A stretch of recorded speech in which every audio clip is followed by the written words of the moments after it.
Hello students, कैसे हैं आप लोग। उम्मीद करता हूँ ठीक होंगे और अपने स्टडी टेबल होंगे। चलिए स्टार्ट करते हैं हमारा आज का एक नया चैप्टर जिसका नाम है आइसोमेरिज्म। अब आप लोग जानते हैं आइसोमेरिज्म जिसके अंदर स्ट्रक्चर, जियोमेट्रिकल एंड ऑप्टिकल तीनों होते हैं। यह हमारा ऑर्गेनिक का एक बहुत इंपॉर्टेंट चैप्टर होता है।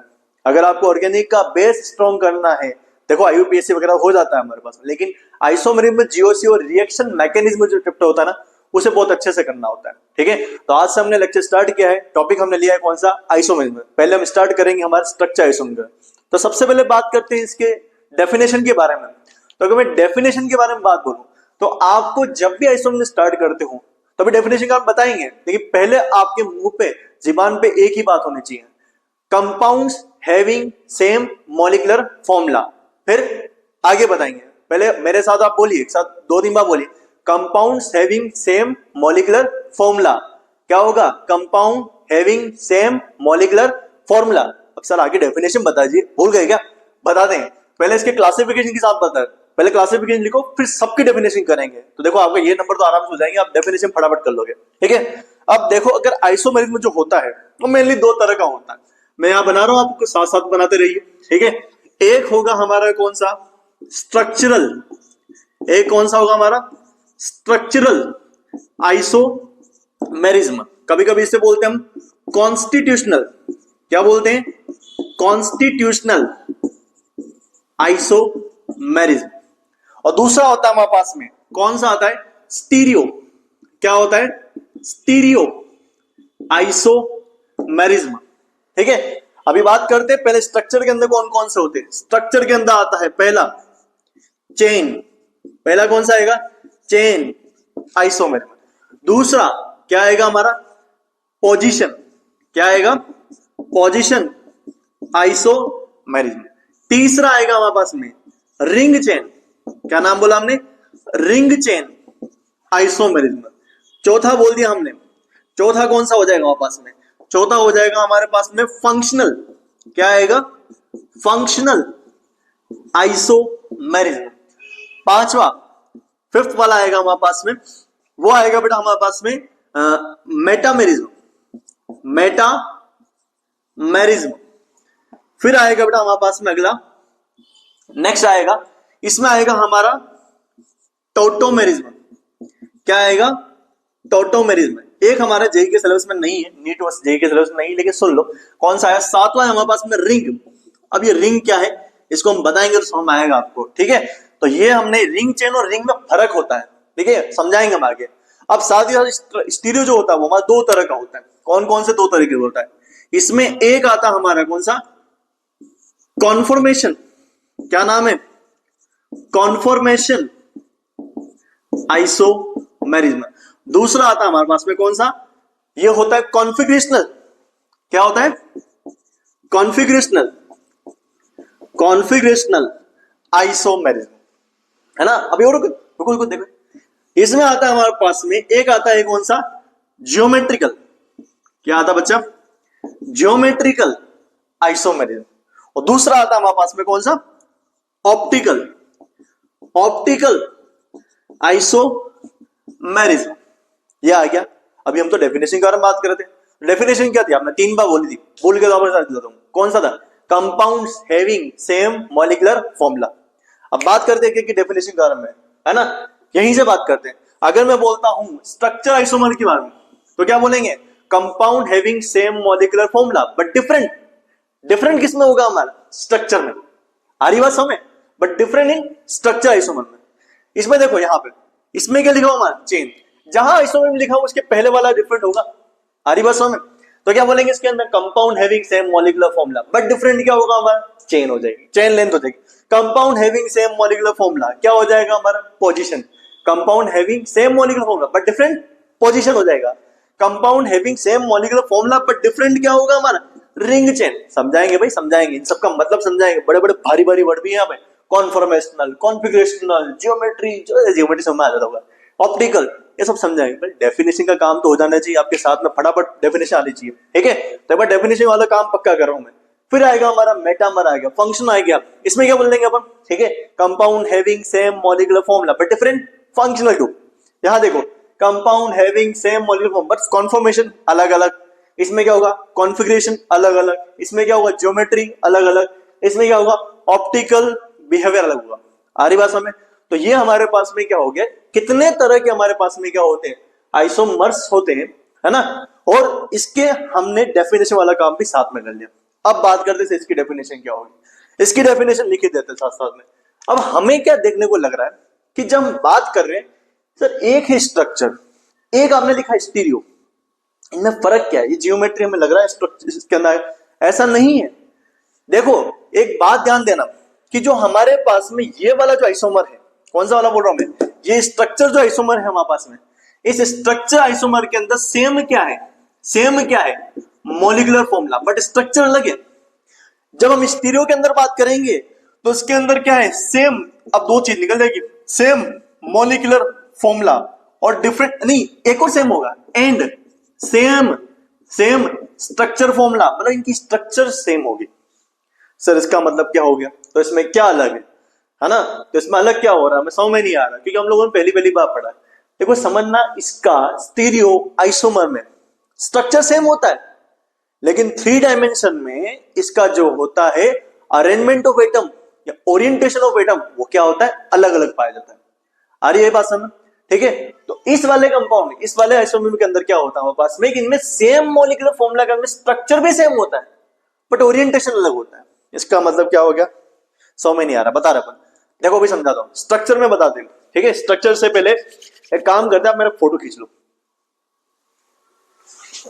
फोटो खींचा। अब ध्यान देना, इसमें आ रहा हूं मैं, फोटो खींचा आपने। अब इसके अंदर मेरी बॉडी वही है, मेरी बॉडी वही है, ठीक है, उसमें कोई चेंज नहीं है। एक में ये फोटो खींचा, एक में ये फोटो खींचा, एक में ये फोटो खींचा, एक में ये फोटो खींचा, ये सारे क्या है, हमारे ओरिएंटेशन है। मेरे हाथों का ओरिएंटेशन क्या है, अलग अलग, इसमें हाथ ऊपर है नीचे है, इसमें हाथ ये है, ये हमारे पास में क्या है, इसमें ओरिएंटेशन ऑफ एटम क्या है, अलग अलग। ये मेरे एटम है, ये दोनों दोनों के मेरे क्या है, एटम है। तो आपने फोटो खींचा, फोटो में क्या लग रहा है कि सर तो वही खड़े, सर में कोई चेंज नहीं हुआ, लेकिन सर के हाथ कभी एक ऊपर है, दोनों हाथ नीचे है, कभी अलग अलग। तो इसको बोलेंगे ओरिएंटेशन। ये आएगा कौन सा, सर के लिए आएगा स्टीरियो आइसोमर। अब इसके लिए फोटो ही खींचना बेटा, ध्यान रखना। इसमें फोटो खींचा, उस फोटो में कट करो, यहां से इसको लगाया, कट किया, यहां से टांग कट की, इसको यहां जोड़ दिया, इसको ऊपर लिया। आ रही बात समझ में? नहीं, देखो यहां से इसको फोटो कट करके देखना, इसको यहां लगा दे, टांग को ऊपर लगा, क्या लग जाएगा, इधर एक हाथ, इधर एक पैर, इधर एक पैर, इधर क्या एक हाथ ऊपर आ रहा है। समझ में आ रही बात? तो ये हमारा क्या हो गया, स्ट्रक्चर आइसोमर होगा। आ रही बात समझ?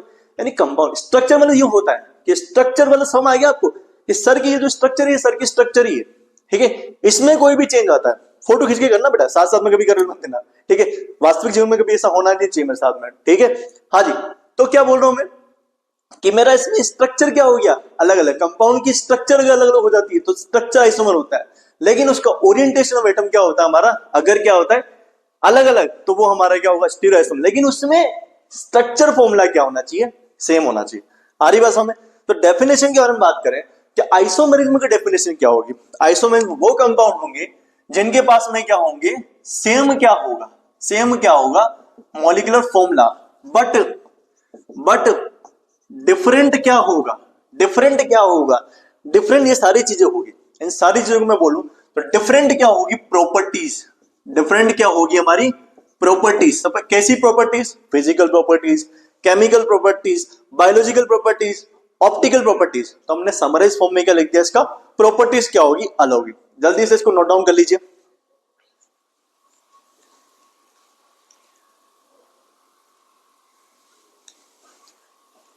हो गया, चलिए अब एक एक करके बात स्टार्ट करते हैं। हम सबसे पहले स्टार्ट करेंगे हमारा स्ट्रक्चर आइसोमर। पहले हम पढ़ेंगे स्ट्रक्चर आइसोमर को डिटेल में पढ़ेंगे, फिर हमें पूछना है कौन सा स्टीरियो आइसोमर। आप ये समझ लीजिए कि आपके लिए स्ट्रक्चर आइसोमर एक अलग चैप्टर बन गया, स्टीरियो आइसोमर एक चैप्टर बन गया। स्टीरियो आइसोमर में कॉन्फॉर्मेशन एक अलग चैप्टर है, कॉन्फिगरेशन एक अलग चैप्टर है। सारी बात समझे? तो आप अगर यूं देखे जाए तो हमारे वीडियो जो बनेंगे, जो लेक्चर बनेगा हमारे पास में, उसमें स्ट्रक्चर आइसोमर को मैं एक में काउंट करूंगा, उसमें मैं कॉन्फॉर्मेशन को एक अलग से पढ़ेंगे, उसमें कॉन्फिगरेशन में जिसमें जियोमेट्री और ऑप्टिकल हम एक अलग से डिस्कस करेंगे। आरी बात समझ? तो यहाँ पे कुल मिला के देखा जाए तो ये पूरा एक चैप्टर जो है वो 3 सब चैप्टर में डिवाइड हो चुका है, ठीक है। तो स्टार्ट करते हैं। सबसे पहले हमारा कौन सा, structure isomerism.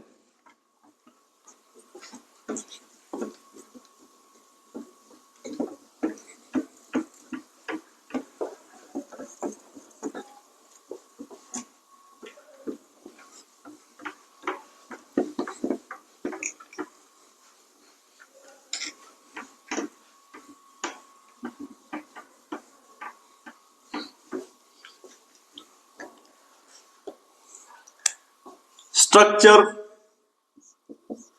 Structure structural isomerism.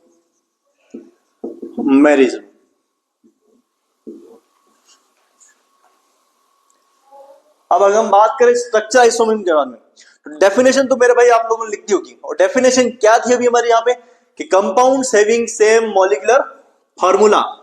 क्या बोला हमारे कि कंपाउंड्स हैविंग सेम क्या है एमएफ, यानी क्या होगा मॉलिक्यूलर फॉर्मूला, बट डिफरेंट, ये डिफरेंट लिख रहा हूं मैं, डिफरेंट क्या होगी हमारी स्ट्रक्चर, क्या होगी डिफरेंट स्ट्रक्चर। साथ साथ में नोट डाउन करते रहना, ठीक है, ताकि पता रहेगा राइटिंग में क्या लिखा हुआ मैंने। डिफरेंट लिखा हुआ है यहाँ पे, ठीक है, डिफरेंट स्ट्रक्चर होगा, ये हमारी डेफिनेशन हो गई है। अभी पहला इसके अंदर कौन सा आइसोमर था हमारे पास में, चेन आइसोमर। कौन सा था हमारे पास में, चेन आइसोमर। क्या था बेटा, चेन आइसोमेरिज्म। अब मेरे भाई समझना यहाँ पे चेन आइसोमेरिज्म क्या डेफिनेशन पर लिखवा चुके हैं। ये कंपाउंड हैविंग सेम क्या है मॉलिक्यूलर फॉर्मूला, क्या है molecular formula, but different but different in carbon chain length, carbon chain length. और ये कार्बन चेन लेंथ वही है जो आपने आईयूपीएसी में सीखी थी, पीसीसी, पेरेंट कार्बन चेन की लेंथ के बारे में बात करें। ध्यान रखना, ये कार्बन की चेन वही है जो हमारी कौन सी थी, पेरेंट कार्बन चेन के बारे में बात करें।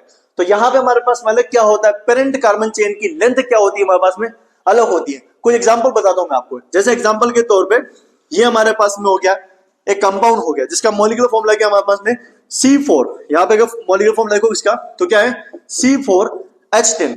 इसमें बन गया N ब्यूटेन बना। दूसरा क्या बना हमारे पास में, आइसोब्यूटेन बन गया। अगर मेरे भाई इसमें अगर आप देखोगे तो इसमें कार्बन के चेन की लेंथ कितने की है, 4 कार्बन की। पीसीसी कितने की है, 4 कार्बन की। यहां पे कितना है, 1 2 3। किसमें कार्बन चेन लेंथ कितनी है, 3 कार्बन की चेन लेंथ है। अगला समझना, अगला आ गया हमारे पास में ऐसा ही C5H12। C5H12 कैसा होगा हमारे पास में, C5H12 में एक ये बन गया, एक हमारे पास में क्या बन गया, ये बन गया, एक हमारे पास में क्या बन गया, ये देखो ये बन गया हमारे पास में। अब इसमें देखो चेन अलग अलग है, चेन कैसे अलग है, 1 2 3 4 5, 5 कार्बन की चेन। इसमें कितना है, 1 2 3 4, 4 कार्बन की चेन। इसमें गिनो 1 2 3, 3 कार्बन की चेन। चेन की लेंथ अलग क्या है हमारी, यहाँ पे अलग होनी चाहिए। आ रही बात समझ में। एक और देखो एग्जांपल, प्यारा सा एग्जांपल, ये हो गया हमारे पास में, ये CN। इसी का है देखो एक दूसरा, ये देखो, ये जिन्होंने पहले आइसोमर पढ़े हुए हैं वो सोचेंगे सर यहाँ पोजीशन है। अरे पोजीशन अलग नहीं है, यहाँ पर साइनाइड में आप जानते हो कि साइनाइड फंक्शन में कार्बन होता है, और साइनाइड में कार्बन होता है तो हम क्या करते हैं, उसको चेन के अंदर इंक्लूड करते हैं। तो इंक्लूड करेंगे तो चेन कितनी बनेगी, 1 2 3 कार्बन की चेन। आ रही बस हमें, इसमें कितना हो गया हमारा, 1 2 3 4 कार्बन की चेन। यहाँ पे कितना आ गया हमारे पास में, 4 कार्बन की चेन। इनका आप मॉलिक्यूलर फॉर्मूला बनाओगे तो आपको सेम ही मिलेगा, अलग अलग नहीं मिलने वाला, ठीक है। तो देखो यहाँ पे 4 कार्बन की चेन, यहाँ पे क्या आ गया हमारे पास में, 3 कार्बन की चेन। और समझो, और आएगा एक और हमारे पास में, एक और हो सकता है, जैसे ऐसा ही बना देंगे अपन, ये ऐसा बना दिया। एक हमने क्या बनाया,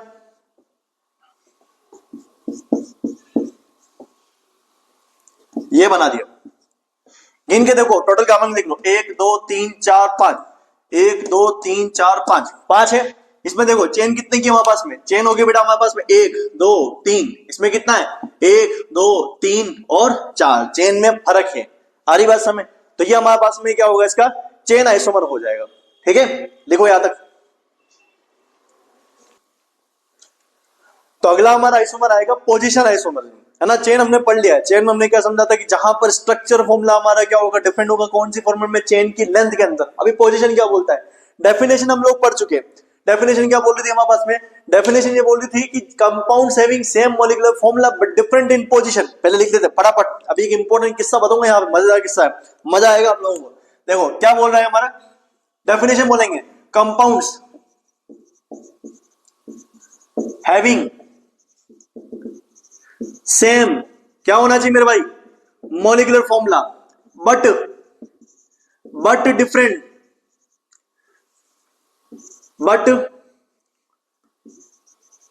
इन, अरे ये डिफरेंट क्यों नहीं लिखता, डैश, हाँ different in different in position, position किसकी सर? ग्रुप।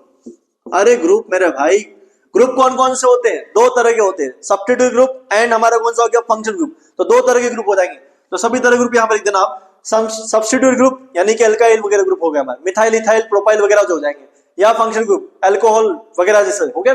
हरी बात में ठीक है। Substitute group and atom, atom and atom. अरे सर कैसा एटम? अरे डबल बॉन्ड वाला कार्बन का एटम, ट्रिपल बॉन्ड वाला एटम। आ रही बात समझ? ठीक है। अभी इसको स्टार्ट करने से पहले एक इंपॉर्टेंट किस्सा बता दो आपको, नोट डालेंगे हम लोग, बहुत इंपॉर्टेंट नोट आएगा हमारे पास में। मेरे भाई मेरे पास दो बच्चे आए हैं, ठीक है, और दोनों ने बोला, एक ने बोला सर मेरी पहली रैंक है क्लास में। मैंने बोला वाह शाबाश बहुत अच्छा, मैं मजा आ गया। दूसरा बच्चा है सर मेरी 10वीं रैंक। मैंने बोला ये आ गया था डैश सही का, अल्लाह डैश यहाँ पे आ गया 10वीं रैंक लिखा। फिर मैंने पता किया, मैंने सोचा, मैंने पता किया इनका बैच के बारे में पता लगा, पता करो इनका बैच कौन सा है। बैच पता किया जिस बच्चे की है ना, जिस बच्चे की पहली रैंक आई, पता चला उसकी क्लास के अंदर बच्चे ही दो है। मैंने डैश साला झूठ बोलता है, सच नहीं बताता है। तो उसने बताया कि भाई हमारा तो दो बच्चा है, ठीक है, उसमें पहली रैंक आई। मैंने बोला पता करो 10वां, लेकिन 10 तो नहीं है। पता चला उस बच्चे के अंदर तो 200 बच्चे बैठा हुआ था, उसके बैच में 200 बच्चा बैठा हुआ था।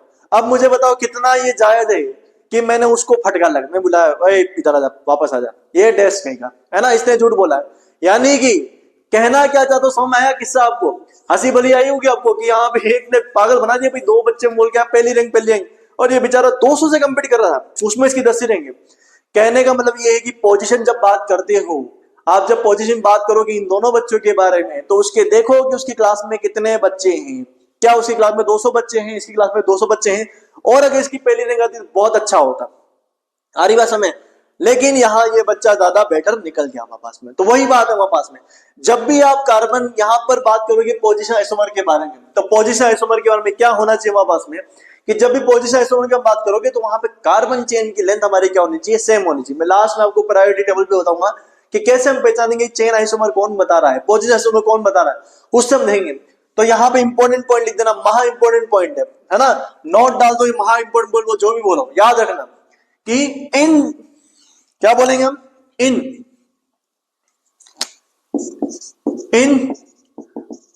This isomer, in this isomerism, carbon chain length for both compound, दोनों कंपाउंड कौन से? Isomers compounds should be same होना चाहिए मेरे भाई। आ रही बात समझ?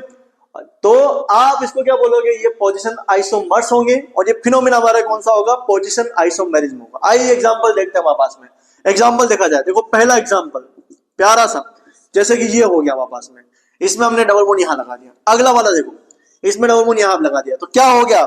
देखो दोनों में कार्बन की चेन लेंथ कितनी है? 4 कार्बन की, 1 2 3 4 कार्बन की। लेकिन इसमें डबल बॉन्ड कहां पे आ रहा? पहले पे आ रहा। इसमें डबल बॉन्ड कहां पे आ रहा बेटा? दूसरे पे आ रहा। तो ये हाँ हमारे पोजीशन आइसोमर हो जाएंगे। अगला देखो क्या होगा? जैसे एग्जांपल के तौर पे हमारे पास में ये हो गया, ये Cl आ गया, फिर हमने ले लिया ये वाला, ये Cl आ गया। दोनों में कार्बन की चेन लेंथ क्या है बेटा? सेम है, दोनों में सेम है, लेकिन दोनों में पोजीशन का क्लोरीन की क्या है? अलग अलग। ये पहले पे आ रहा है, ये कौन सा पे आ रहा है? दूसरे पे। ये 1 पे है, ये हमारा कौन सा है? 2 पे है। अगला देखो, अगला जैसे ये हो गया हमारे पास में, जैसे कि ये बेटा कौन सा हो गया हमारे पास में? CH3, ठीक है, CH3।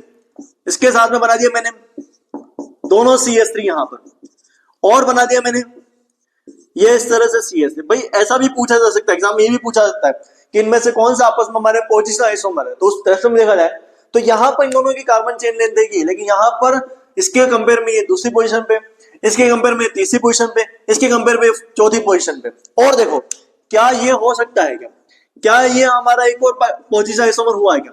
हाँ या ना? अगर हाँ बोलते हो हट नहीं होगा, ये बिल्कुल नहीं हो सकता। अरे भाई ये हमारा इधर से चेन थोड़ी लंबी करेंगे 1 2 3, नहीं, ये हमारा पोजीशन आइसोमर नहीं है। गलती मत कर देना, बच्चा यहाँ पे गलती करता है जनरली। आ रही बात समय? नोट करो, फिर अगला पढ़ते हैं अपन।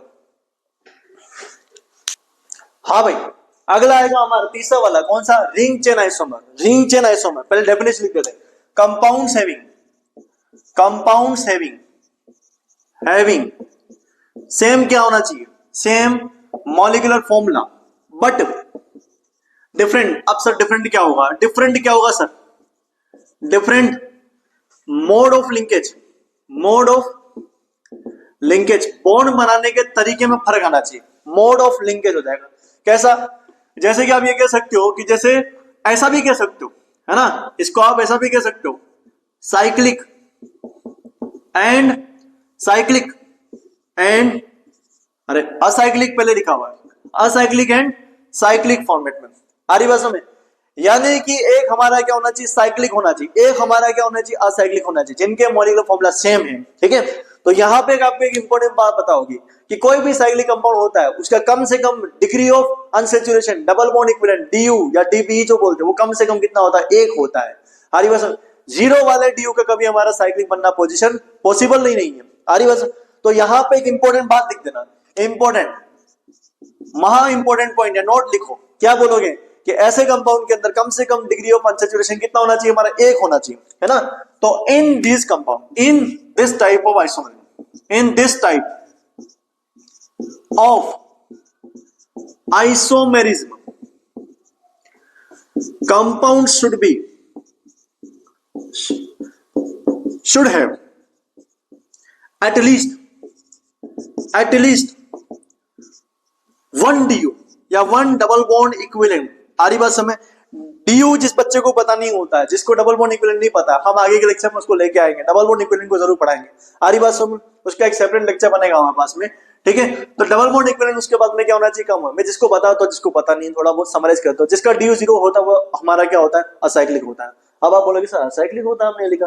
अरे जिसका DU हमारा 1 होता है उसके अंदर असाइक्लिक भी होता है और साइक्लिक भी होता है। ठीक है, बस असाइक्लिक के अंदर डबल बॉन्ड आया था, साइक्लिक बन जाता, DU वैसे कंपेयर हो जाएगा, कंप्लीट हो जाएगा। आ रही बात समझ? ठीक है, अभी वैसे मैं एग्जांपल दूंगा तो वहां समझ में आ जाएगा। देखो जैसे एग्जांपल के तौर पे, जैसे कि मेरे पास में ये हो गया, इस कंपाउंड के अंदर हम अगर इसका फॉर्मूला बनाएंगे तो फॉर्मूला क्या बनेगा? C4H8 बनेगा। नहीं, ये ऐसे बनेगा, डबल बॉन्ड लगाया तो। आ रही बात समझ? इससे पहले वाला DU 0 था। ठीक है, हाँ, जिन बच्चों को DU निकालना नहीं आता उसका फॉर्मूला भी है, आप DU निकालने का तरीका देखो, कार्बन 2 कार्बन प्लस 2। ठीक है, फिर आपने क्या किया? माइनस जितना हाइड्रोजन है, ठीक है, माइनस जितने हाइड्रोजन प्लस नाइट्रोजन बाय 2 कर लो। आ रही बात समझ? तो इससे आपका DU कम से कम कितना आना चाहिए? हमारा 1 आना चाहिए। 0 वाला काम नहीं करना। नंबर ऑफ कार्बन हो गया, नंबर ऑफ हाइड्रोजन हो गया, नंबर ऑफ हाइड्रोजन हो गया, नंबर ऑफ नाइट्रोजन हो गया। DU के फॉर्मूला को याद रखो। ये मत सोचो कि प्लस माइनस वगैरह क्यों आ रहा है, ये भी आपके शॉर्ट के लिए, अभी जिन बच्चों को पता नहीं है उनके लिए होगा। कम से कम DU कितना आना चाहिए? हमारा 1 आना चाहिए, है ना। और ऐसे आइसोमर जो होंगे उनके DU क्या होंगे? सेम होंगे, उनके DU क्या होना चाहिए? सेम। तो ये कंपाउंड बनाया, इसका DU कितना आएगा? हमारा 1 आएगा। ठीक है, और अगर आप इसको ये बनाओगे तो इसका भी DU कितना आएगा? हमारा 1 आएगा। ये दोनों के दोनों ही कंपाउंड हमारे पास में क्या है? रिंग चेन आइसोमर है।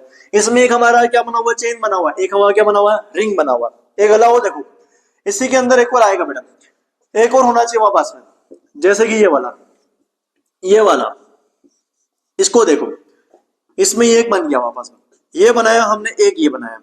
ठीक है, ये वाला बना दिया, यहां लगा ये डबल बॉन्ड, क्या फर्क पड़ेगा? ठीक है, एक हमने बना दिया ऐसा वाला, एक मेरे मन में आया कि मैंने ये भी बनाया।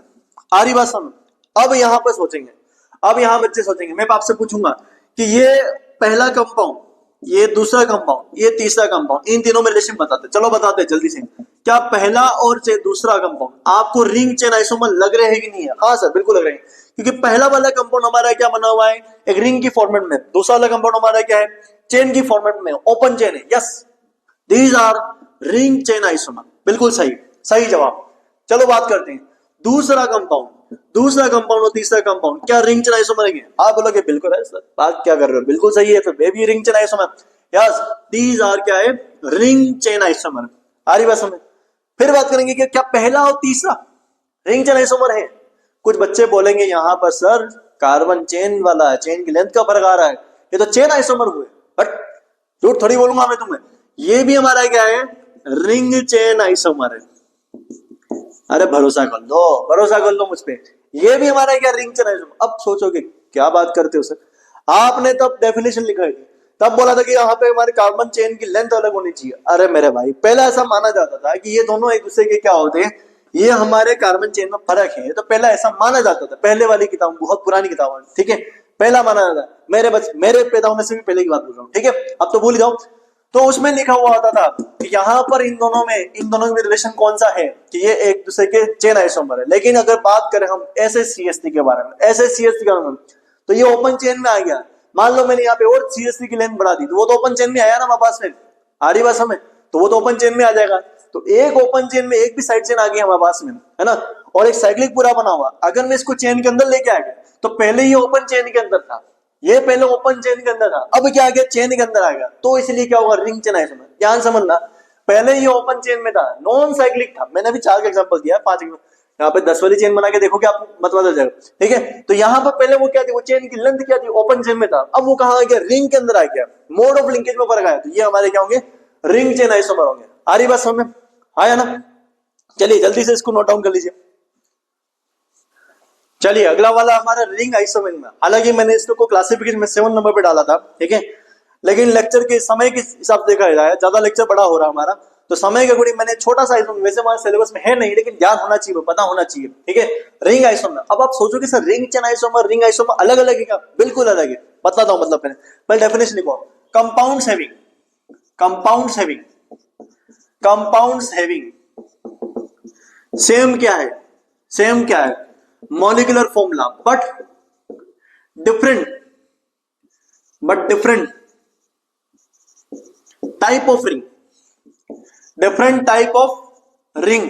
यहां से आपको कुछ कुछ बात समझ में आ रही होगी, है ना, यहां से आपको कुछ कुछ बात समझ में आ रही होगी। एग्जांपल के तौर पे मान लीजिए मैंने कंपाउंड ये बना दिया, मैंने कंपाउंड ये बना दिया, इस कंपाउंड में हमारे पास में देखा जाए तो इसकी ड्यू जो आ रही है वो कितनी आ रही है, 2 आ रही है, इसमें टोटल कार्बन हमारे पास में कितने हैं, 6 हैं, ठीक है। फिर मैंने बेटा एक ये बना दिया, एक मैंने ये बना दिया, ये वाला बनाया, इसमें भी टोटल कार्बन कितने हैं, 6 हैं, और ड्यू देखोगे तो 1 और 2, निकालो किसके फॉर्मूला, निकालो फॉर्मूला बनाया था मैंने थोड़ा पहले, उसमें देखोगे आप लोग, तो उसके अकॉर्डिंग भी ये क्या हो रहा है हमारे पास में, ये फॉर्मूला इनका सेम आ रहा। एक और बनाया जा सकता है, एक और बनाया जा सकता है, एक और बना देंगे जिसमें मैं ड्यू 2 डालनी, ये बना दी 2 ड्यू। आ रही बात समझ? अभी सब कुछ भूल जाना, अगर मैं आपसे पूछूं कि ये किस तरह का कंपाउंड है, आ रही बात समझ? अगर मैं आपसे पूछूं कि किस तरह का कंपाउंड है, क्योंकि सर इसके अंदर स्पाइरोकार्बन है, स्पाइरोकार्बन आईयूपीएसी नोमेनकल्चर के अंदर आता है हमारा, तो स्पाइरो कंपाउंड है, तो ये हमारा क्या है, स्पाइरो हो गया हमारा। आ रही बात समझ? तो स्पाइरो रिंग हो गई हमारी, ठीक है। ये कंपाउंड, ये कंपाउंड हमारा कैसा हो गया हमारे पास में, ठीक है, ये हो गया हमारा बाईसाइक्लो, इसके अंदर 2 साइकिल बन रही, इसके अंदर देखो ब्रिज वाले कार्बन बने हुए हैं, तो ये हमारा कैसा बाईसाइक्लो, कैसा है हमारा बाईसाइक्लो कंपाउंड। अगर ये बोले तो कैसा हमारा, ये हमारा क्या है, साइक्लिक, कैसा हो गया हमारा, साइक्लिक। अभी आप खुली चेन मत कर देना, क्योंकि वो तो साइकिल रिंग में आएगा नहीं, हमने रिंग बोला हुआ, टाइप ऑफ रिंग बोला हुआ, तो खुली चेन के अंदर ड्यू मत करना, फिर वो आपका वापस से क्या बन जाएगा, रिंग चेन बन जाएगा। तो 3 अलग अलग साइकिल है हमारे पास में, इन तीनों साइकिल में अगर फर्क देखा जाए तो एक कंपाउंड हमारा स्पाइरो है, एक कंपाउंड हमारे पास बाईसाइक्लिक है, एक कंपाउंड कौन सा साइक्लिक है ना, साइक्लो कंपाउंड है, मोनोसाइक्लिक कंपाउंड है। तो तीनों की टाइप ऑफ रिंग हमारी क्या है, अलग अलग है। तो यानी कि ध्यान रखना कि जो स्पाइरो, बाईसाइक्लो और हमारे पास में कौन से हो गए, साइक्लो जो हो गए, वो सारे आपस में कौन से होंगे हमारे पास में, ring chain isomer, ring isomer हो जाएंगे। कौन से होंगे, रिंग आइसोमर। ऐसा और भी एग्जांपल बनाया जा सकते हैं, और भी किया जा सकता है। जैसे एग्जांपल के तौर पे ये बना दिया हमने, ये बना लिया, इसमें कितने कार्बन हो गए बाबा, 5 हो गए, 5 हो गए, ये बना लिया हमने, 5 बनाया, तो 5 मैंने कैसे कर दिया, इसको इस तरह से कर दिया, 5 कार्बन है, 1 2 3 4 5, हाँ ठीक है सही है, 5 है, इनको ऐसे जोड़ दिया, ये भी क्या बन गया हमारा, एक तरह से बाईसाइक्लो बन गया। एक और बना दो, एक और बना दो, एक और बना दो, आपने ये क्या कर दिया, इसको बनाया आपने, डबल बॉन्ड लगा दिया। आ रही बात समझ? तो ये हमारे पास में एक क्या हमारा साइक्लो है, एक बाईसाइक्लो, एक हमारे पास में कौन सा है, स्पाइरो कंपाउंड है, ठीक है। तो यहां तक था हमारा आज का लेक्चर। अगले लेक्चर से पढ़ेंगे हम फंक्शनल ग्रुप आइसोमेरिज्म, मेटामेरिज्म पढ़ेंगे, टोटोमेरिज्म पढ़ेंगे, अगले लेक्चर में ये पढ़ेंगे। लेकिन उससे पहले आपको पिन कमेंट के अंदर आपको होमवर्क मिल जाएगा, तो पहले हम होमवर्क को डिस्कस करेंगे। होमवर्क करना बहुत अनिवार्य है, ध्यान रखना, सारी चीजें भूल जाओ, होमवर्क करना अति अनिवार्य है। एक बार फटाफट मैं रिवीजन करवा देता हूँ कि क्या क्या हम लोगों ने आज पढ़ा। हम लोगों ने आज स्टार्ट किया था आइसोमर की definition, compounds having same molecular formula but different physical, chemical and optical या बायोलॉजिकल प्रॉपर्टी। किसी भी तरह की प्रॉपर्टी होगी वो हमारे क्या हो जाएंगे, आइसोमर्स हो जाएंगे। आरी बात में इस फिनोमिना को हम क्या बोलेंगे, आइसोमर बोलेंगे। 2 तरह के हमारे आइसोमर होते हैं, याद कर लो, याद करो कौन सा होता है, स्ट्रक्चर होता है, स्ट्रक्चर में मॉलिक्यूलर फॉर्मूला सेम होता है, स्ट्रक्चर क्या होता है, अलग होता है। कौन कौन सा आता है उसके अंदर, पोजीशन आ गया, ठीक है, सबसे पहला चेन आ गया, फिर आ गया पोजीशन आ गया, फिर रिंग चेन आ गया, फिर यहाँ पर रिंग आ गया, फिर हमारे पास में कौन सा आ गया, फंक्शनल आ गया, फिर आया हमारे पास में मेटामर, फिर आया टोटोमर। लास्ट में मैं इन पूरे स्ट्रक्चर आइसोमर किसको प्रायोरिटी देनी है वो बताएंगे। आज आपको होमवर्क क्वेश्चन दूंगा तो समझ में आएगा क्वेश्चन करने कैसे हैं, ठीक है। अगला आएगा हमारे पास में दूसरे तरह का कौन सा हो जाएगा हमारे पास में, दूसरे में आएगा हमारे पास में स्टीरियो आइसोमर। स्टीरियो आइसोमर पूरा एक अलग ही है, ठीक है, इसकी डेफिनेशन में हो सकता है आप लोग कंफ्यूज हो जाओ। तो उसमें हमारे पास में जो पहला जो हुआ है स्टीरियो आइसोमर में, उसमें ओरिएंटेशन अलग होगा, फोटो खींचने वाला जाना होगा। स्ट्रक्चर वाला में क्या होता है, उसमें स्ट्रक्चर भी सेम होता है और मॉलिक्यूलर फॉर्मूला भी क्या होता है, सेम पाया जाता है। तो स्ट्रक्चर सेम होता है, मॉलिक्यूलर फॉर्मूला सेम होता है। लेकिन इसके अंदर कौन सा आएगा, कॉन्फॉर्मर्स आएगा और कॉन्फ़िगरेशन आएगा। कॉन्फॉर्मर्स वही रहता है, कॉन्फ़िगरेशन के अंदर ऑप्टिकल आता है, और कौन सा आएगा हमारे पास में ज्योमेट्रिकल। तो आपको यहां तक समझ में आ गया हो, ठीक है। तो होमवर्क मिलेगा आपको पिन कमेंट में, थोड़ी देर में यहाँ पे पिन कमेंट में होमवर्क डाल दूंगा मैं। उस होमवर्क को आपको सोल्व करना है। पहले हम उस होमवर्क के बारे में डिस्कस करेंगे, उसके सॉल्यूशन क्या होंगे, फिर उसके बाद में एक अगला लेक्चर आएगा, ठीक है। होमवर्क सॉल्यूशन को हम टैबलेट पर आराम से सोल्व कर देंगे, है ना, अपन आराम से उसको शेयर कर देंगे, उस पर सोल्व कर लेंगे, ठीक है। तो पहले होमवर्क करेगा, होमवर्क का सॉल्यूशन करेंगे, फिर उसके बाद हम अगले लेक्चर में इसके ऊपर बढ़ेंगे, आगे देखेंगे 5 वाले से, ठीक है। यहां तक आप पहुंच चुके हो तो आने कि आपको लेक्चर से समझ में आ रहा है, तो सब्सक्राइब करना नहीं किया हो आपने तो फटाफट कर लो जल्दी से जाके। और यहाँ समझ में आया तो लाइक भी जल्दी से करो, पसंद आया तो लाइक कर दो, नहीं पसंद आया डिसलाइक कर दो। अरे वैसे यहाँ तक पहुंच चुके तो काहे को डिसलाइक करोगे, लाइक ही करो, ठीक है। फिर कुछ समझ में नहीं आया तो कमेंट में डाल दो, मजा आया तो बोल दो मजा आया, ठीक है। जो भी आया पसंद आया जो भी लिख दो, एकदम अच्छा खूबसूरत सा कमेंट डाल दो, मजा आ जाएगा, ठीक है।